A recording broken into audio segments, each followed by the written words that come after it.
2 Samuel 1. David learns of Saul's death.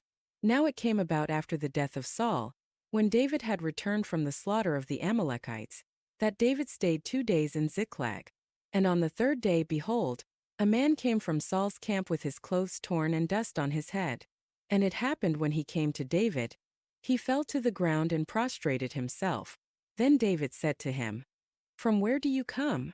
And he said to him, "I have escaped from the camp of Israel." David said to him, "How did things go? Please tell me." And he said, "The people have fled from the battle, and many of the people also have fallen and are dead. And Saul and his son Jonathan are also dead." Then David said to the young man who told him, "How do you know that Saul and his son Jonathan are dead?" The young man who told him said, "By chance I happened to be on Mount Gilboa, and behold, Saul was leaning on his spear. And behold, the chariots and the horsemen had overtaken him. When he looked behind himself, he saw me and called to me.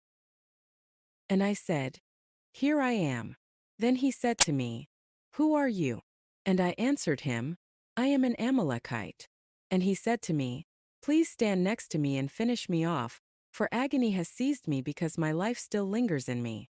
So I stood next to him and finished him off, because I knew that he could not live after he had fallen. And I took the crown which was on his head and the band which was on his arm, and I have brought them here to my lord." Then David took hold of his clothes and tore them, and so also did all the men who were with him. And they mourned and wept and fasted until evening for Saul and his son Jonathan, and for the people of the Lord and the house of Israel, because they had fallen by the sword. Then David said to the young man who informed him, "Where are you from?"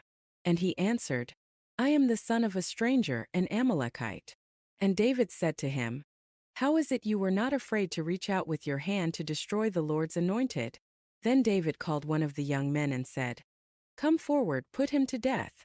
So he struck him and he died. And David said to him, "Your blood is on your head, because your own mouth has testified against you, saying, 'I have finished off the Lord's anointed.'" David's song of mourning for Saul and Jonathan. Then David sang this song of mourning over Saul and his son Jonathan, and he told them to teach the sons of Judah the mourning song of the bow. Behold, it is written in the book of Jasher. "Your beauty Israel is slaughtered on your high places. How the mighty have fallen! Tell it not in Gath. Proclaim it not in the streets of Ashkelon. Or the daughters of the Philistines will rejoice. The daughters of the uncircumcised will celebrate. Mountains of Gilboa, may there be no dew nor rain on you, or fields of offerings. For there the shield of the mighty was defiled, the shield of Saul not anointed with oil. From the blood of those slaughtered, from the fat of the mighty, the bow of Jonathan did not turn back, and the sword of Saul did not return unstained. Saul and Jonathan, beloved and delightful in life, and in their deaths they were not separated. They were swifter than eagles, they were mightier than lions. Daughters of Israel, weep over Saul, who clothed you in scarlet with jewelry, who put gold jewelry on your apparel. How the mighty have fallen in the midst of the battle! Jonathan is slaughtered on your high places. I am distressed for you, my brother Jonathan. You have been a close friend to me. Your love for me was more wonderful than the love of women. How the mighty have fallen, and the weapons of war have perished. 2 Samuel 2. David made king over Judah. Then it came about afterward that David inquired of the Lord, saying, "Shall I go up to one of the cities of Judah?" And the Lord said to him, "Go up." So David said, "Where shall I go up?" And he said, "To Hebron." So David went up there, and his 2 wives also, Ahinoam the Jezreelitess and Abigail the widow of Nabal the Carmelite. And David brought up his men who were with him, each with his household, and they settled in the cities of Hebron. Then the men of Judah came, and there they anointed David king over the house of Judah. And they told David, saying, "It was the men of Jabesh Gilead who buried Saul." So David sent messengers to the men of Jabesh Gilead, and said to them, "May you be blessed of the Lord, because you have shown this kindness to Saul your lord, and have buried him. And now may the Lord show kindness and truth to you, and I also will show this goodness to you, because you have done this thing. Now then, Let your hands be strong and be valiant, since Saul your lord is dead, and also the house of Judah has anointed me king over them. Ishbosheth made king over Israel. But Abner the son of Ner, commander of Saul's army, had taken Ishbosheth the son of Saul and brought him over to Mahanaim. And he made him king over Gilead, over the Ashurites, over Jezreel, over Ephraim, and over Benjamin, even over all Israel. Ishbosheth, Saul's son, was 40 years old when he became king over Israel, and he was king for 2 years. The house of Judah, however, followed David. And the time that David was king in Hebron over the house of Judah was 7 years and 6 months. Civil War. Now Abner the son of Ner went from Mahanaim to Gibeon with the servants of Ishbosheth the son of Saul. And Joab the son of Zeruiah and the servants of David went out and met them by the pool of Gibeon. And they sat down, Abner's men on the one side of the pool and Joab's men on the other side of the pool. Then Abner said to Joab, "Now have the young men arise and hold a martial skills match in our presence." And Joab said, "Have them arise." So they got up and went over by count, 12 for Benjamin and Ishbosheth the son of Saul, and 12 from the servants of David. And each one of them seized his opponent by the head and thrust his sword in his opponent's side. So they fell down together. Therefore that place was called Helkath Hazurim, which is in Gibeon. That day the battle was very severe, and Abner and the men of Israel were defeated by the servants of David. Now the 3 sons of Zeruiah were there, Joab, Abishai, and Asahel. And Asahel was as swift-footed as one of the gazelles that is in the field. Asahel pursued Abner and did not turn to the right or to the left from following Abner.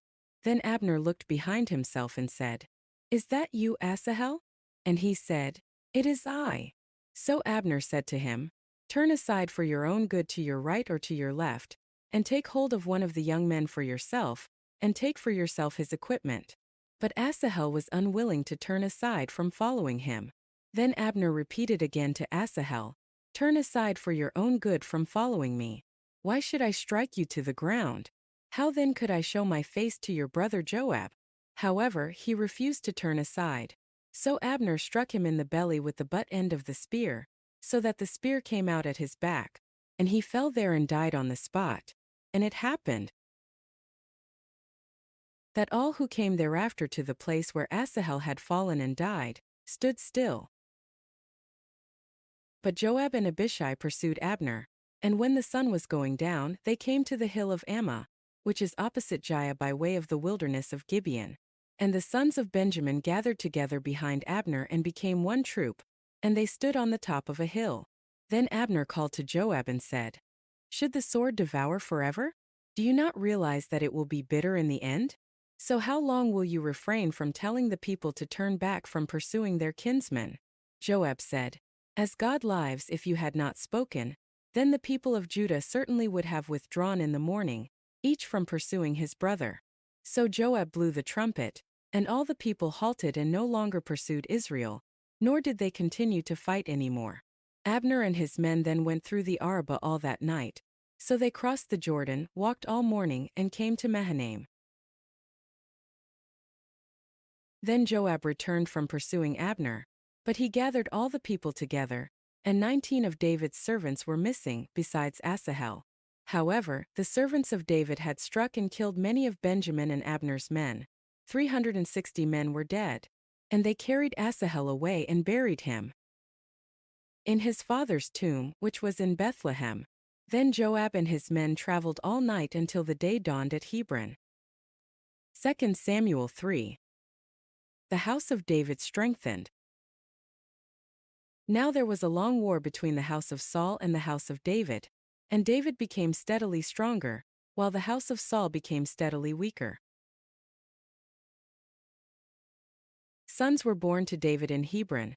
His firstborn was Amnon by Ahinoam the Jezreelitess, and his second Chili by Abigail the widow of Nabal the Carmelite, and the third, Absalom the son of Maacah, the daughter of Talmai, king of Geshur, and the fourth Adonijah the son of Haggith, and the fifth Shephatiah the son of Abdul, and the sixth Ithream by David's wife Eglah. These sons were born to David in Hebron. Abner joins David. Now it happened that while there was war between the house of Saul and the house of David, Abner was strengthening himself in the house of Saul. And Saul had a concubine whose name was Rizpah, the daughter of Aiah. And Ishbosheth said to Abner, "Why have you gone in to my father's concubine?" Then Abner became very angry over Ishbosheth's question and said, "Am I a dog's head that belongs to Judah? Today I show kindness to the house of Saul your father, to his brothers and to his friends, and have not let you fall into the hands of David. Yet today you call me to account for wrongdoing with that woman? May God do so to me, and more so, if as the Lord has sworn to David, I do not accomplish this for him, to transfer the kingdom from the house of Saul, and to establish the throne of David over Israel and over Judah, from Dan even to Beersheba." And Ishbosheth could no longer say a word in response to Abner, because he was afraid of him. Then Abner sent messengers to David at his place, saying, "Whose is the land? Make your covenant with me, and behold, my hand shall be with you to bring all Israel over to you." And he said, "Good, I will make a covenant with you. Only I require one thing of you, namely, that you shall not see my face unless you first bring Michal, Saul's daughter, when you come to see me." So David sent messengers to Ishbosheth, Saul's son, saying, "Give me my wife Michal, to whom I was betrothed for 100 foreskins of the Philistines." Ishbosheth sent men and had her taken from her husband, from Paltiel the son of Laish. And her husband went with her, weeping as he went, following her as far as Bahurim. Then Abner said to him, "Go, return." So he returned. Now Abner had a consultation with the elders of Israel, saying, "In times past you were seeking for David to be king over you. Now then do it. For the Lord has spoken regarding David, saying, 'By the hand of my servant David I will save my people Israel from the hand of the Philistines, and from the hands of all their enemies.'" Abner also spoke to Benjamin. And in addition Abner went to speak to David in Hebron everything that seemed good to Israel and to the entire house of Benjamin.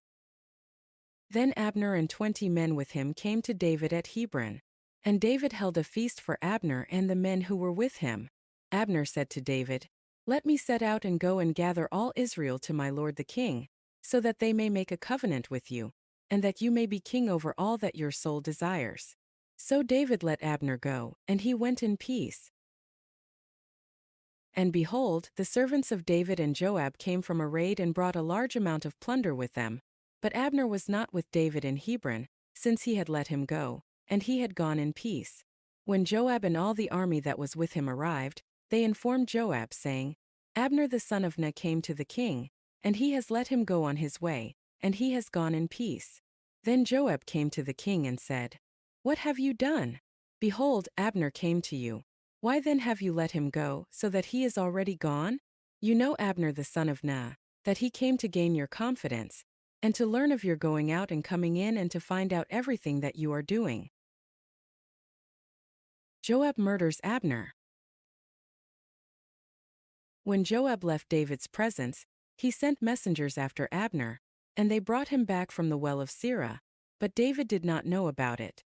So when Abner returned to Hebron, Joab took him aside into the middle of the gate to speak with him privately, and there he struck him in the belly, so that he died on account of the blood of his brother Asahel. Afterward, when David heard about this, he said, "I and my kingdom are innocent before the Lord forever of the blood of Abner the son of Ner. May it turn upon the head of Joab and on all his father's house, and may there not be eliminated from the house of Joab someone who suffers a discharge, or has leprosy, or holds the spindle, or falls by the sword, or lacks bread." So Joab and his brother Abishai killed Abner because he had put their brother Asahel to death in the battle at Gibeon. David mourns Abner. Then David said to Joab and to all the people who were with him, "Tear your clothes and put on sackcloth and mourn before Abner." And King David walked behind the bier. And they buried Abner in Hebron.